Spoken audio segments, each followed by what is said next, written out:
Um, I always use aluminum foil for everything. I'm gonna put a couple of drops of water on here. Aluminum foil? Yeah, just a little piece of aluminum foil. Uh-huh. Anything will work. I just use foil because it's easy and then you can throw it away. What'd you put on there? That's water, and then I'm going to put just a little dab of India. India ink? Black India ink? Black India ink. Okay. Get my brush again that I was just using. Get it good and wet and just take a touch of that black. You don't need... You want to make it gray. Yeah, you don't want a lot. So you want it real thin like that. All right. Then kind of roll over it. Needs a little more black. And it makes that wood... Ages it. Ages it. Yeah. Like it was sweated it on. gives it a weathered look. Uh-huh. It's not quite so pure. The sweat. It's a sweat from Stevie's backside. Exactly.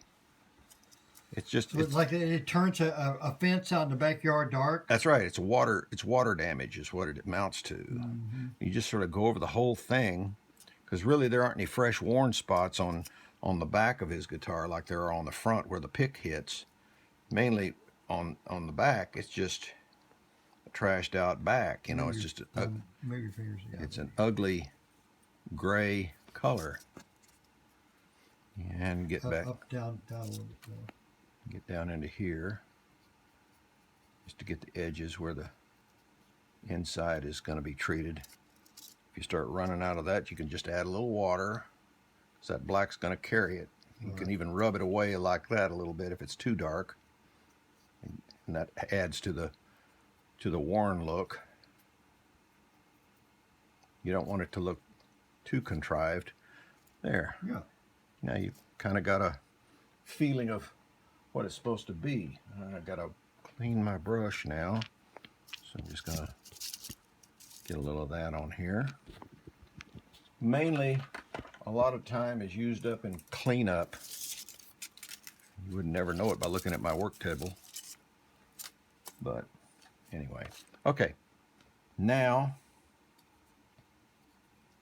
I can do many things from this point here. Let me get some more tape. I think I see some more glue that has been left on there from last time. It doesn't hurt if you leave any on there, because, you know, the guitar itself was kind of a basket case as far as appearance goes. But that was the character of it. See, I'm finding new pieces here, which will be kind of neat because it'll look, see there, I just pulled some off. Mm-hmm. It looks like...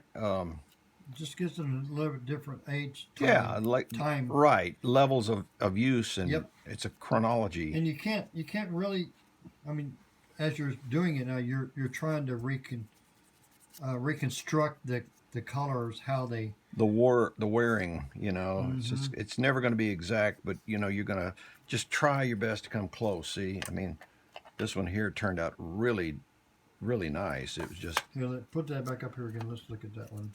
Get it out of the box here. And if you notice, this has a nice shiny pick guard. What that amounts to is I'll take this piece right here that's been printed, and I'll laminate a piece of clear, some of this stuff, over it like that. Just glue it to it, you know. But we're not doing that. No, we're not doing that right now. But that's what I do to make it shiny like that. Give it a nice, make it look like it's made out of plastic. Okay. So, that's the general idea there. So now I'm debating in my head as to what we're going to do next. I mean, I can do this little part in here, which is kind of a neat little pain in the drain. I'll get it out of here so I can get to it better. I have a tendency to be a little careful of these things when they're strung, because the way I used to string them, I didn't do it all the way through like I do now. And the strings would come, they'd come loose, or they'd get kind of jarred and they weren't tight anymore. Right. But fortunately, I found a way to string them. And see, I've been lying that thing, I can strum on them, because they're actually strung through this little tail piece and through the head, through each little string hole.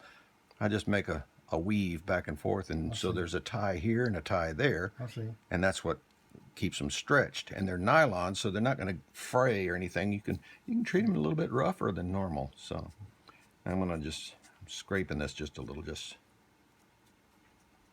see if I can get some more. Oh, There you go. get a little more. Get some more of that cement still on there. There. Now, this is the hard part. So I might have to use my headset here, because I've got to try and duplicate that hole.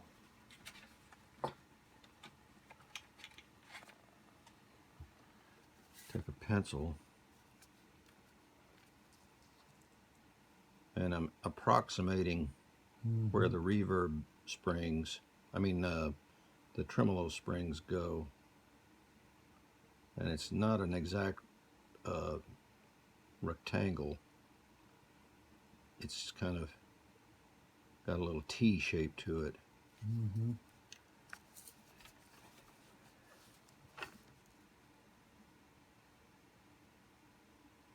And it's got to be right opposite the strings.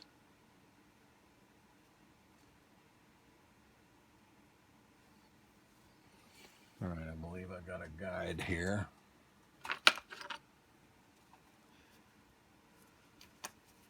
Pardon my hand. Is this fun or what? Yeah, I'm loving it. And then just kind of carefully outline it.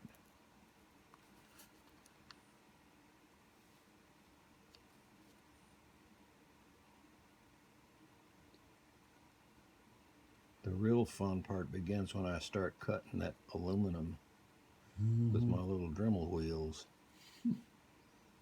Because then it's got a... See, I faked the springs on there, and they're not real springs. I just ran little wires up and down to emulate a spring. And I don't even have... Well, I got 5 of them in there. I guess that's how many they have on Stratocaster. Yep. And so... It's 4, 1 in the middle. Yep. And I used to have a couple of those things back in the 60s. I used to take the 2 middle ones, the Yep. second and the 5th, the second Or the 3rd and the and 5th. the 4th. Yeah. The 2nd and the 4th off. So it's a little easier to... Now I But it doesn't go back into tune as well. nope. You got to keep... Fender knew what they were doing.